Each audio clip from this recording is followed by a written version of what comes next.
Hey everybody, I'm finally back with a new video. I know it's been forever, so I decided to come back with something that's a hitter, something super good.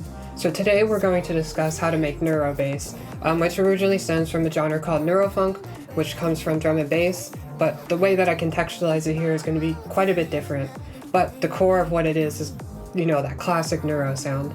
And I know some of these tutorials can be super complicated and difficult to understand because it's like many different layers of things that come together to make a sound, but at its core it's like a very, very simple concept that hopefully once you watch this it'll kind of all come together and make sense. And also, if you end up liking this video, feel free to subscribe, share the video, like it, comment, and let me know what you think below, whether it's good or bad. Doesn't bother me either way. So let's do a quick example of what I have in progress and then we'll break it down.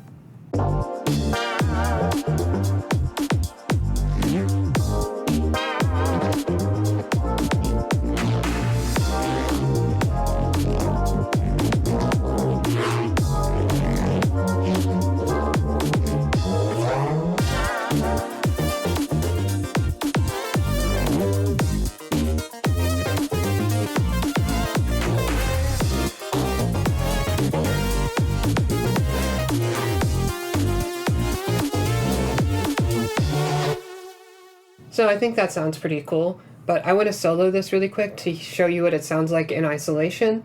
And I turned off the master compressor so it sounds a little bit more exact to what it is when you're working on it rather than kind of a final product sort of deal.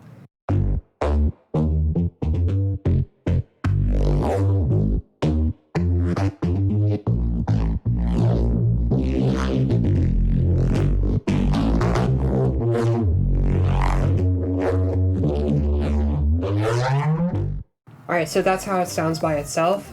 And one thing I must say is if you've watched other videos on Neuro bass, you're going to notice that some of my process is really similar to Alchemy Neuro. Even though I make tutorials, I like to watch them too and see what other people do, because no matter how long you make music, there's always something to learn from somebody else. And one other thing, obviously I'm using phase plant, but you don't have to use this synth. It's more about getting the core concept and ideas down. So the first thing with starting off with our Reese bass is we're going to take two oscillators and detune them.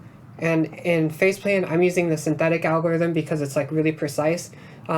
So the thing that happens when you detune waves is they sort of cancel each other out and then come back together, causing this interesting phase issue. And that's how you can get this sort of pulsating movement sound.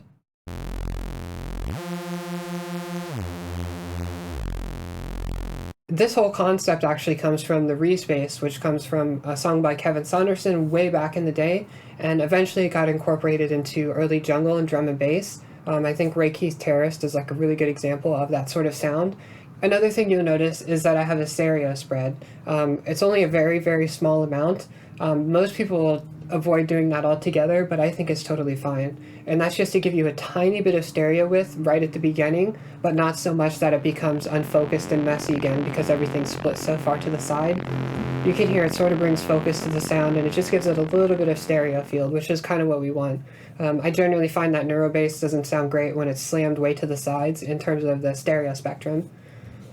So the next thing we do is add a little bit of noise underneath here, and it just adds a little bit of grit. And you'll see there's other oscillators under here, which we'll get to later, but fundamentally this one is sort of just to add a little bit of harmonic complexity to the sound, and this one down here is actually a sub-oscillator that I'm just sending out. And I'll explain kind of why I do that personally. Some people might disagree, but it's a process that I find works for me. So the first thing we do is we run through a layer of distortion, and we're actually throwing it into a randomized LFO. As you can see, all of them have like a slightly different hertz value, and I just find that adds a little bit more randomness and nuance to the sound.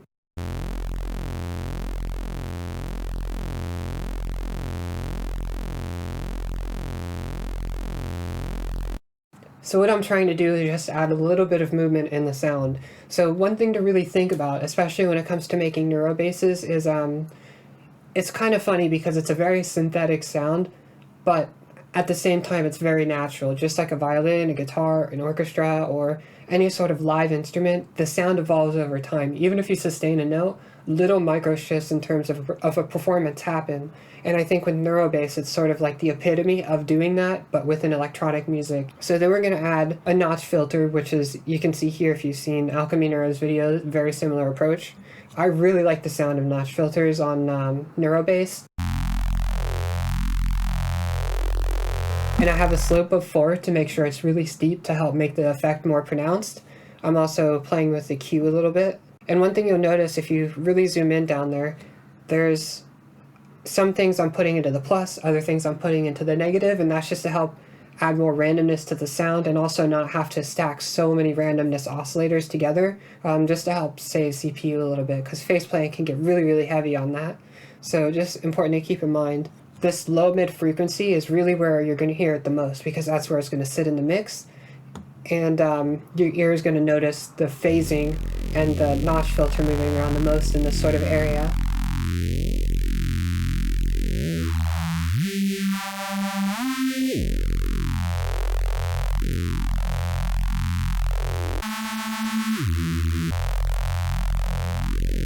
Okay, so now that we have that out of the way, let's add one other filter.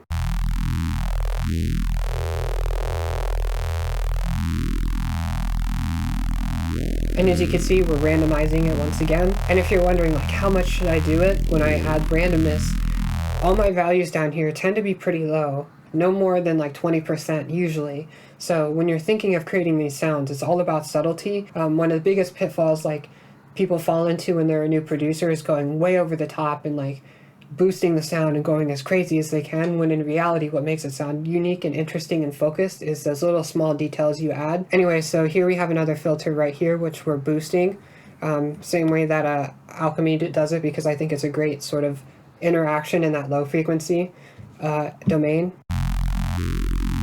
Because if you see what's going on, every now and then these two peaks will sort of meet up with each other, and because you have two different filters kind of hitting each other like this, is sort of adding a bump, adding sort of a peak of resonance. Because when you have a steep cutoff in a sound, it inherently will, to not keep it too complicated, it sort of adds resonance to the edges of here when you have a really steep sound. So you can sort of play with that and kind of have it come together and have these really big peaks with each other. Chaos to the sound, but very controlled.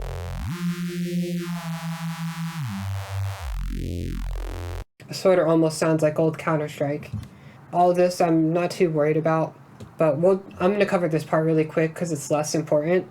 But here I have a wavetable that I found that was interesting, which was the metallic comb. And I added some randomness to the frame, sort of sweeping it. And at this stage it's really subtle, but all I'm trying to do is to add some harmonic complexity. And you'll notice that I'm actually spreading it out among 5 different unison oscillators, and I'm using the smooth algorithm. So this is where we can actually use a different wavetable on top of it, make it really subtle and add a little bit more spice to the stereo spread, but without messing with that core foundational idea we have down here. And then the last thing in terms of our oscillator section is just I'm sending out a sine wave oscillator, so I have a nice clean low end. And you'll notice that each one of these has the same sort of detune amount, so that when we're adjusting the detuning, that it's going to all sit together and the waveforms are going to sort of act almost in tandem, so there's no crazy weird issues where one is detuned a couple % more than the other, which can cause a lot of weird problems and interactions. So with our first lane, we're going to add another notch filter. So one thing is having a notch filter with a high Q. That means as it's sweeping, it's not going to affect as wide of a frequency range. So it's not going to sound as drastic, even if you're making an extreme cut. Because watch what happens when I move the Q.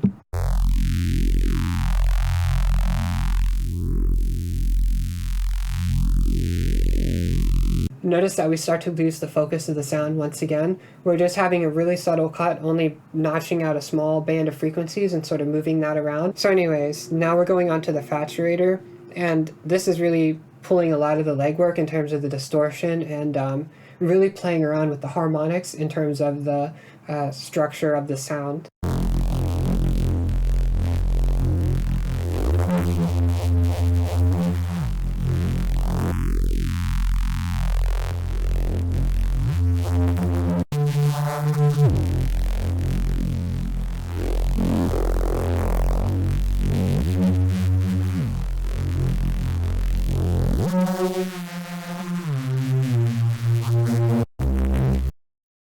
So totally different sound once I add in the Faturator, because we have the ability to emulate a fuzz. We can color the distortion based on its own internal sort of algorithm and design, and we can adjust the drive. And each one of these, yet again, is just going into a randomized parameter and sort of interacting with each other. I find that you can get a bit more crazy with the drive, but you want to be much more subtle with the fuzz and the color. Alright, so the next thing that I kind of borrowed from Neuro Alchemy is this sort of frequency movement. So things are moving around like crazy, but you can see right here where the three main curves are, and we're again keeping a lot of our focus down in that lower mid for movement, but also peaking that area up here in the top end to add some sizzle and brightness back to the sound, but not too much. However you feel that day is going to substantially change in some ways how you create a certain sound. But I found sort of this was the best way to go about it. And each one of these, you know, very subtle, not too crazy on the cue, but I'm mostly just automating the cutoff in the cue, and that's mainly it. And then finally we're going into a multipass, and this is where we start to add the ensemble effect and really start to give it stereo spread.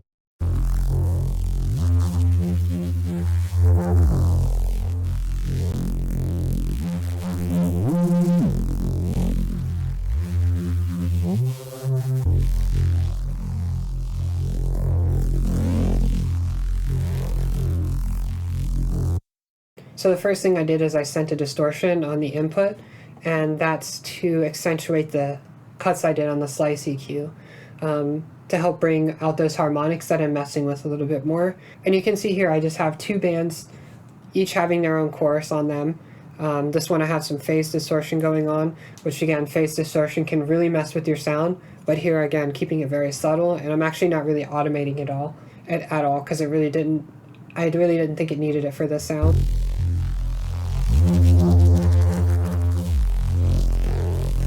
When I add it to this band, really listen, you can hear a huge difference in the sound.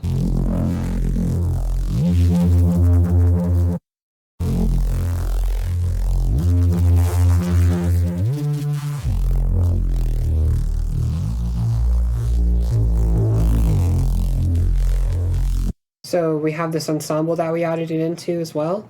I have it set to 5 voices. So that's just kind of what sounded best to me.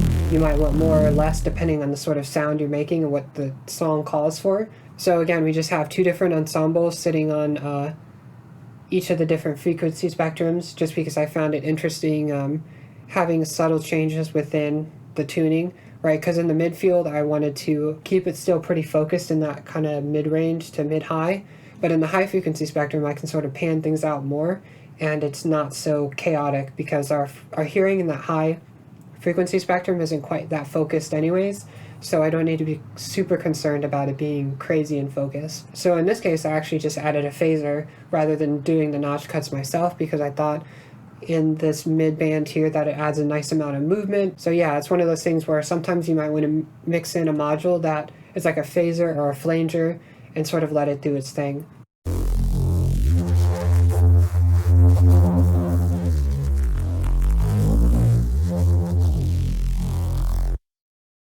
And I'm just adding a flat saturation without a lot of movement because I want to bring out those harmonics from all the stuff that I just did before even more. I'm just going to turn this limiter on over here because it helps even out the sound some as I'm explaining. So now we're laying yet another distortion on top of that distortion. So this filter is key tracked to high pass all this stuff that's being fed into these first 2 lanes, because all these oscillators except the subfrequency oscillator is going to lane 1 and lane 2.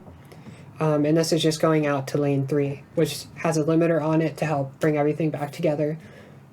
But if you have that low frequency oscillator and then you have all the phasey mess going on from lane 1 and lane 2, I find that it just can really mess with the bass sound and not have it be nearly as focused as I would like it to be. I know some people are really good at making it work, but in terms of my production style and what I do, it's what works best for me personally. Yeah, it's just kind of a technique that I've had, God, since forever, since I first started making drum and bass way back in the day. So I just have a key track.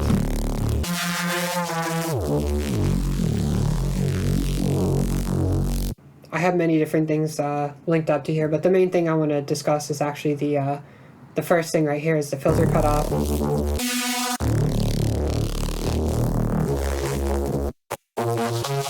So with that key tracking, I actually decided to add a slice EQ again, and I made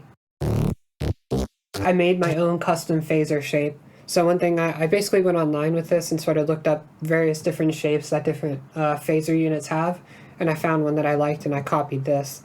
So you can see there's several different notches going on at the same time, and all these notches are going to be really pronounced, and it makes the effect really, really noticeable. So this is where, after we've got that core sound created, we can add that final little touch on top of complexity to really bring the sound together. And you'll notice that I have two instances of these behaving in totally different ways, but when they both interact, it sounds, I think, really fun. So when I'm playing a lower note, I'm taking this phaser and moving it out of the way and sort of just leaving it at the top end, because I already have a lot of stuff happening down in this area here, so what's the point of really keeping this in the way, messing with everything else here? But once I start to play higher notes, to get up into higher notes, I can really have fun and make this sound more pronounced.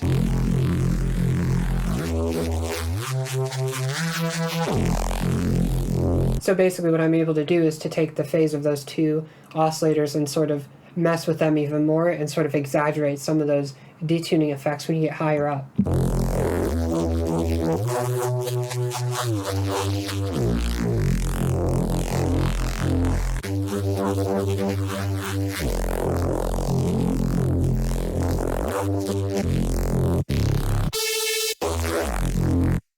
So this is where I take the second instance of this phaser shape that I created, and it gets super fun. So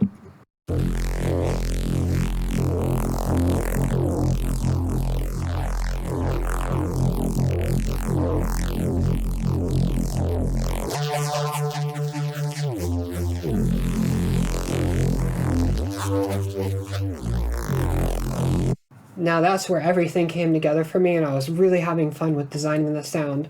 It sounds like really creamy and watery, and that's my favorite thing about messing with the phase of sounds, is that it has this very ear-pleasing, like almost ASMR quality to it when you start to add all these notches. Like, you know, it sounds crazy, but it's so contained and focused that it's like, I don't know, to me it just sounds really, really pleasing the way it sort of hits your ears. And that's one of my favorite things about this Neuro style of bass design. But yeah, so I added this to its own individual adjustment here, and some of it was going to the amount that is added when I turn the knob. So I'm just turning the mix up.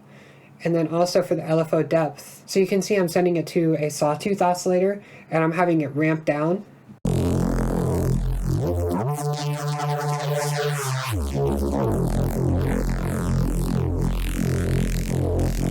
I still think like the Neuro bass sounds pretty harsh and it's not quite where it needs to be, but we're almost there. So this is where we add in one more other thing, and I'm going to add in a comb filter. And this is set to, once again, being randomized. I don't have it set to a stereo because I found that it messed with the stereo field too much, and I kept it right in pretty much its default settings. And I set it to around 600 hertz because I thought that was a nice midpoint for this sound, and you'll notice what it does when I add to it.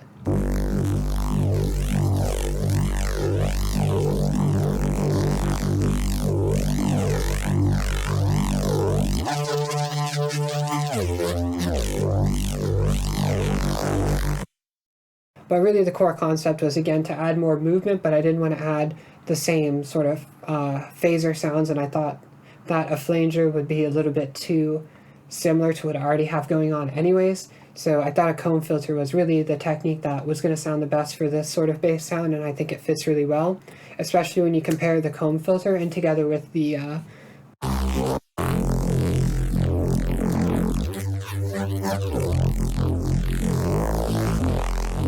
and the last two things I added here is a filter. I did the nonlinear filter because it kind of acts in a way that's a little bit more dirty and behaves more like an analog filter. And for this sound, I thought it would just sound perfect for adding a bit more chaos.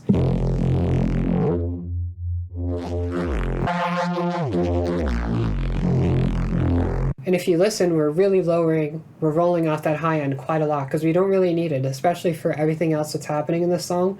I even have vocals on top of this that I muted, so I really wanted to get that bass out of the way as much as I could, but really create the feeling of it being very harmonically rich in that mid to high end.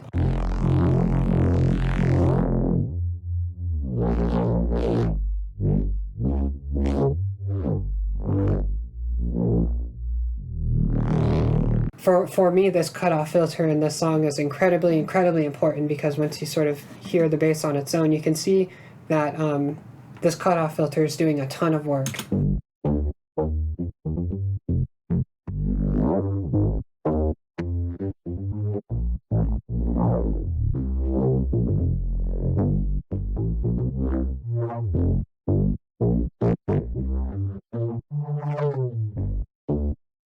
So the last thing I did is I added a OTT. Just basically using the preset that comes with Multipass, and sort of did very little messing with it. I think I barely adjusted anything because it's pretty much where I wanted it to. Now with the OTT, everything really comes together, especially with that final compression on top.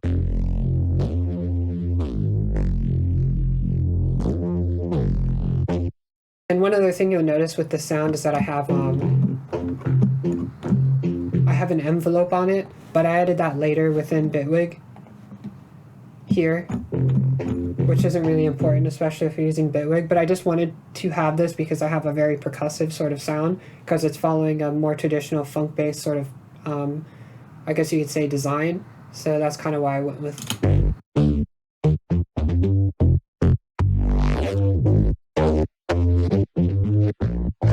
So the whole thing there is just to really make those notes pop out, and use a little bit of a envelope on the beginning of the sound. But this is totally optional, and I think most of you watching this probably aren't going to use a Neuro bass in the same way that I'm personally doing it. So that's basically the majority of the sound in here done, and then the rest of this is really mixing it to match the rest of the song.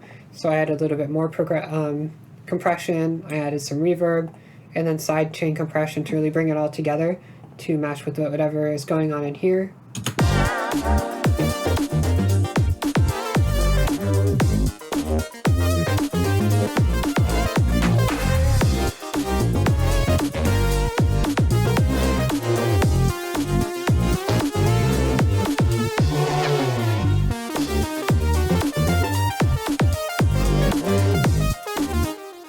So for me personally, the cutoff filter is the main thing that's going to be doing most of the legwork in terms of at least this song. And I find like a lot of Neuro too will heavily rely on this sort of thing. Though you could use a bandpass filter or high pass. It just depends on what sort of feel you want to go for.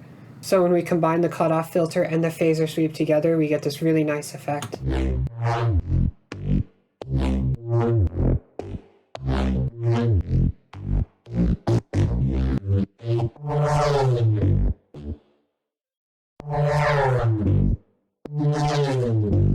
And the last thing, you can see I'm messing with the detune. In this case, when I'm turning it down, that means I'm detuning it more. When I'm automating it down in this project, it's going the opposite direction. Really dumb, I know, but that's what I did at the point, and I don't feel like changing it. So you'll notice that the sound oscillators detune a bit more when we get to these sustained parts.